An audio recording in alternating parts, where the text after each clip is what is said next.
दोस्तों, एक खूबसूरत और जवान महिला अपनी 22 साल की उम्र में ही वो विधवा हो जाती है। उसका पति जो होता है कोरोना काल में ही मौत के घाट उतर जाता है। दोस्तों, उसके सास ससुर और उसके सास के करीबी रिश्तेदार जो होते हैं वो आए दिन उसे प्रताड़ित किया करते थे और उसे जीना हराम कर रखे थे।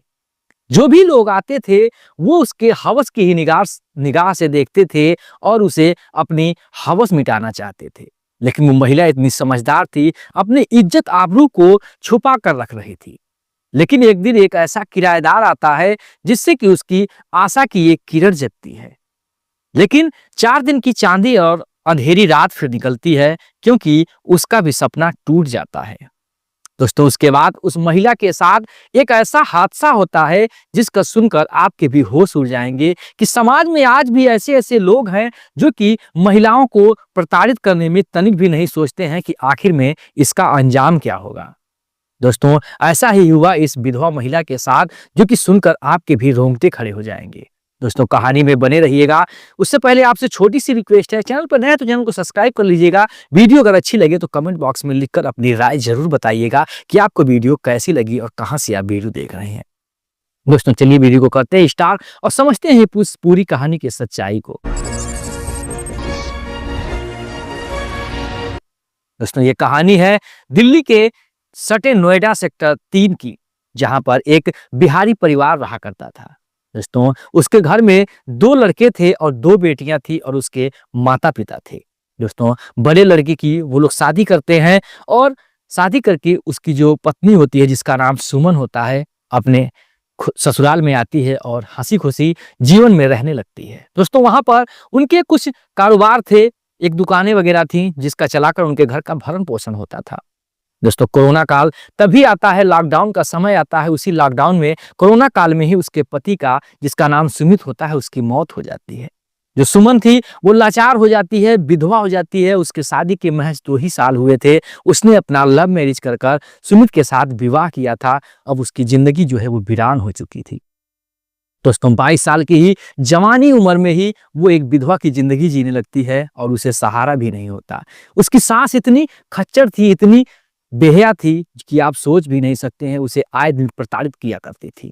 उसके पति के मरने के बाद उसे अजीब अजीब तरीके से टॉर्चर करती थी। उसके घर पर 8 रूम थे, 2 मंजिला इमारत थी, 4 रूम नीचे 4 रूम ऊपर, तो 2 रूम इसे हिस्से पर मिलते हैं। ये अपना भरण पोषण जो है कि एक रूम को किराए पर देकर उसी से जो उसका किराया निकलता था उसी से अपना जीवन यापन करती थी। कुछ बच्चों को ट्यूशन वगैरह पढ़ा लेती थी। लेकिन इसके जो 2 रूम थे ऊपर के, वो अपने करीबी रिश्तेदारों को दे रखा था। वो भी आए दिन इस महिला को प्रताड़ित किया करते थे, इसको गंदी नजर से देखा करते थे, हवस की उस नजर से देखा करते थे, अजीब अजीब सी हरकतें करते थे और गंदी गंदी गाने चलाया करते थे। दोस्तों, जो महिला थी वो विधवा हो चुकी थी, इसलिए लोग नाजायज इसका फायदा उठाना चाहते थे। लेकिन महिला इज्जतदार थी और वो ऐसा कर्म करने पर उतारू नहीं थी। वो अपने पति के वियोग में ही जी रही थी। दोस्तों, उधर उसका जो देवर था वो अपनी दुकान को चलाता था, उनका जीवन चल रहा था। उसकी 2 ननद थी, वो सारे लोग प्रताड़ित करते थे। उसका किराएदार जो था उसे भी लोग इतना तंग कर देते थे कि लगभग 1-2 महीने बाद ही वहां से वो लोग भाग जाते थे। ऐसे ऐसे कर 3 किराएदार आते हैं और उस रूम को छोड़कर चले जाते हैं। दोस्तों, समय धीरे धीरे गुजर रहा था। हालात ऐसे आ गए कि उस रूम को लेने के लिए कोई लड़का नहीं मिल रहा था, कोई आदमी नहीं मिल रहा था जिस प्रकार से इसका जीवन चल पाए। लेकिन अचानक एक दिन ऐसा होता है कि बिहार के नौतनवा गांव जो है कि क्षेत्र से एक लड़का होता है जिसका नाम सुमंत होता है। वो लड़ाई झगड़ा और मारपीट करके वो अपने घर से दिल्ली को भागता है। वहां पर जाता है और रूम के लिए वहीं पता कर रहा था। वहीं पर जो सुमन होती है वो सब्जियां वगैरह ले रही थी, तो कहती है कि हाँ, रूम मेरे यहाँ मिल जाएगा, और उसे ले जाती है, अपना रूम दिखाती है और वो रूम ले लेता है किराए पर और रहने लगता है। दोस्तों, उधर वो जो ट्यूशन वगैरह पढ़ाकर बच्चों का अपना गुजारा कर रही थी और धीरे धीरे ये जो है कि रहने लगता है और सुबह निकलता था काम के सिलसिले में और शाम को घर आता था। जो पुराने किराएदार के भगे हुए सामान थे, थाली वगैरह, स्टोव वगैरह, वो इसको यूज करने के लिए अनुमति दे देती है कि तुम इसे इस्तेमाल कर लो, तुम्हारे पास तो सामान है नहीं। उसके पास ना कोई बैग था, ना कपड़ा था, केवल जो उसके शरीर पर था वही था। वो भी लाचार था, लेकिन जो इधर सुमन थी वो समझ नहीं पाई और उसे रूम जो है किराए पर दे दी। दोस्तों ये काम के सिलसिले में 2-3 दिन तक घूमता रहा, लेकिन इसे कहीं भी काम नहीं मिला। उसमें से एक बच्चा जो पढ़कर घर पर जा रहा था, वो देखता है तो जाकर उस मैडम से बताता है कि ये जो आपके रूम किराएदार हैं, इन्हें तो मैंने भीख मांगते हुए देखा था। क्योंकि जो सुमंत था वो भीख मांग रहा था रास्ते पर, और वहां पर जो है कि भीख मांगते उसने देख रखा था।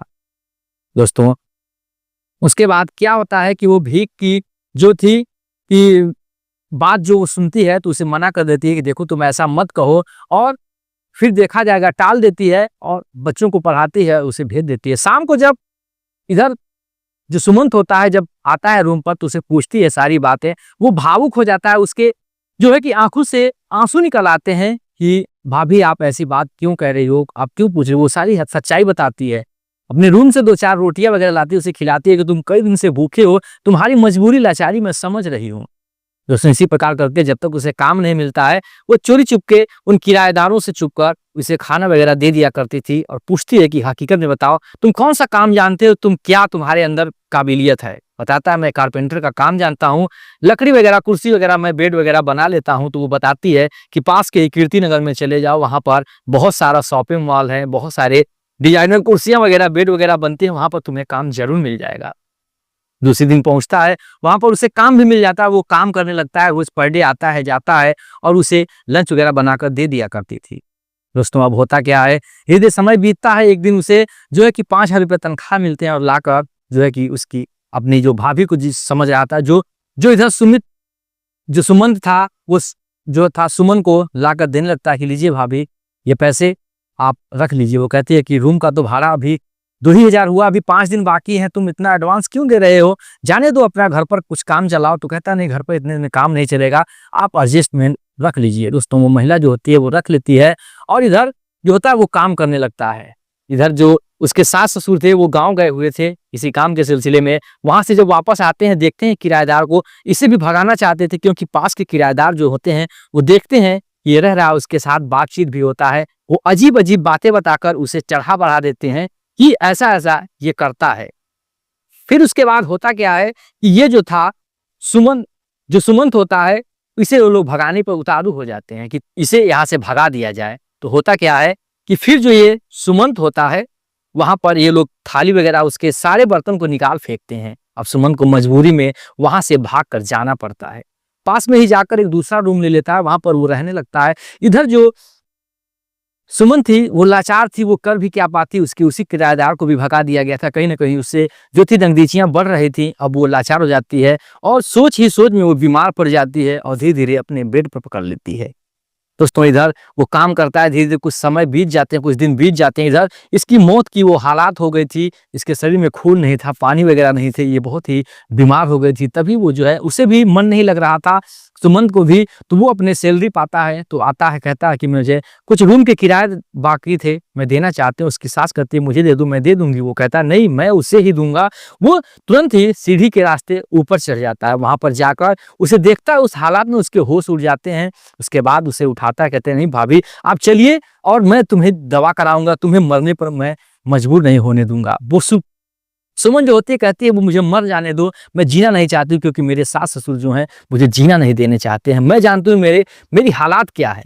दोस्तों वो लाख मनाने के बाद भी नहीं मानता है, वहां से उसे ले जाता है, हॉस्पिटल में एडमिट करता है और डॉक्टर बताते हैं कि ये इसकी दिक्कत है और इसके शरीर में खून नहीं है। तो कहता है मेरे शरीर से खून निकालो, अगर यूनिट जो है मैच नहीं करता है ब्लड, तो मेरे ब्लड को लेकर दूसरा ब्लड लाओ, लेकिन इन्हें किसी प्रकार से आप बचा लो। दोस्तों उसका एक यूनिट ब्लड निकाला जाता है और उसके शरीर में चढ़ाया जाता है। तभी ये लोग इसके सास ससुर पहुंच जाते हैं और देखते हैं कि इसका खून जो है उसके खून में चढ़ाया जा रहा है। आखिर मैच कैसे कर गया, 50 तरीके की बातें करने लगते हैं। वो लाकर बाइज्जत दवा वगैरह कराकर रूम पर छोड़ देता है। अब सास ससुर जो थे, ननद थी, उसका देवर था, वो 50 बातें करने लगते हैं, 50 हरकतें करने लगते हैं, अजीब अजीब गालियां देते हैं, बहुत सारे जैसी मुंह वैसी बातें करने लगते हैं। अब वो परेशान हो जाती है अपने जीवन से, अब सोचती है कि मुझे मर ही जाना सही है। दोस्तों 4-5 दिन गुजरते हैं, वो फोन एक दे दिया था कि कोई भी दिक्कत होगा मुझसे बात कर लेना। तो वो कहती है कि अब अपना फोन लेकर जाओ, मैं जीना नहीं चाहती हूँ।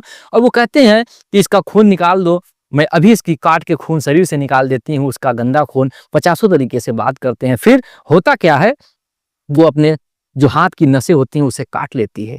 काट कर अपने आप को मौत के हवाले करना चाहती थी। तभी जो है सुमन अपना काम छोड़कर आता है और दबे पांव वो उसकी रूम की तरफ बढ़ता है। जाकर देखता है तो उसके खून से लथपथ उसकी पूरा शरीर था और उसे जो था कि तुरंत ही अपने हाथ में उठाता है और लेकर नीचे भागता है कि उसके हॉस्पिटल के लिए।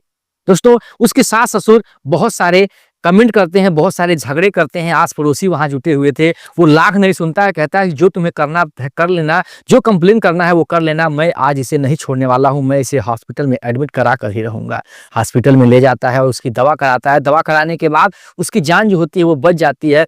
फिर वो सुमन कहती है कि आखिर तुम फिर मेरा जान क्यों बचा लिया? मैं मरना चाहती हूँ, लोग मुझे, मेरे सास ससुर जीना नहीं देना चाहते हैं। कहता है कि मैं मरने नहीं दूंगा, क्योंकि आपने मेरी जान बचाई है। जिस समय मेरा सहारा नहीं था, मेरा कोई नहीं था इस दिल्ली में, आपने सहारा दिया, मुझे 2 वक्त की रोटी दी और मेरा जीवन दान, मुझे जीवन बचाया। मैं तुम्हें कहाँ मरने दे सकता हूँ?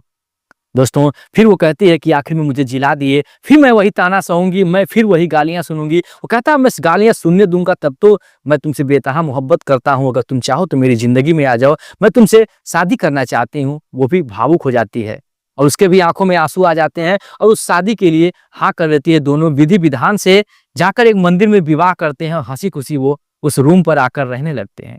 दोस्तों, कुछ समय बीतता है, काम के सिलसिले में काम करता है। उसके बाद फिर उस अपनी पत्नी को लेकर गांव में पहुंचता है। हंसी खुशी आज भी अपना वो लोग जीवन काट रहे हैं, अपने जीवन में खुश हैं और आनंदित हैं। दोस्तों, कहानी सुनाने का मकसद हमारा किसी की भावनाओं का ठेस पहुंचाना नहीं है, बल्कि आपको जागरूक करना है कि हादसा किसी के साथ हो सकता है, अनहोनी किसी के भी साथ हो सकती है, वक्त का परिस्थिति किसी के भी हालात को बदल सकता है, लेकिन आपको अपनी हिम्मत से काम लेना है, आपको घबराना नहीं है। दोस्तों, फिर मिलेंगे ऐसी इंटरेस्टिंग और इमोशनल कहानी लेकर। जय हिंद, जय भारत, वंदे मातरम।